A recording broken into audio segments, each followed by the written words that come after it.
ఆంధ్రప్రదేశ్లోని కర్నూలు నగరంలో నిర్మాణాల గురించి మాట్లాడితే ముందుగా గుర్తొచ్చే పేరు సివిల్ ఇంజనీర్ రాఘవేంద్ర. గత 20 సంవత్సరాల అనుభవంతో తన సంస్థ జిఆర్హెచ్ అసోసియేట్ ద్వారా సివిల్ ఇంజనీర్ రాఘవేంద్ర కర్నూలులో ఎన్నో గుర్తుండిపోయే నిర్మాణాలు చేశాడు. KIMS hospital, Ashwini hospital, Ankura apex hospital లాంటి ప్రతిష్టాత్మక హాస్పిటల్స్ నిర్మాణాల్లో సివిల్ ఇంజనీర్ రాఘవేంద్ర ప్లానింగ్ స్పష్టంగా కనిపిస్తుంది. అలాగే కర్నూలులోని పెద్ద పెద్ద వ్యాపారవేత్తలు, ప్రముఖ వ్యక్తుల కోసం ఆధునిక డిజైన్ గల ఇళ్ళు, అలిషాన్ ఫంక్షన్ హాల్స్ను కూడా సివిల్ ఇంజనీర్ రాఘవేంద్ర విజయవంతంగా నిర్మించాడు.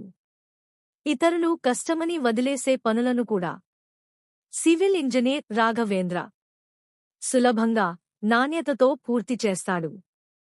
ఆయన వేసే ప్రతి ప్లాన్ కస్టమర్ కలలను ప్రతిబింబిస్తుంది. నాణ్యతలో రాజీ లేదు, పనిలో ఆలస్యం లేదు, ఇమాందారిలో తగ్గుదల లేదు. ఇదే జిఆర్హెచ్ అసోసియేట్ ప్రత్యేకత. ఈరోజు కర్నూలులో ఇల్లు కావాలన్నా, హాస్పిటల్ నిర్మించాలన్నా, ఫంక్షన్ హాల్ చేయాలన్నా ప్రజలు నమ్మే ఒకే పేరు సివిల్ ఇంజనీర్ రాఘవేంద్ర, జిఆర్హెచ్ అసోసియేట్. ఇదే నమ్మకం, ఇదే విజయం.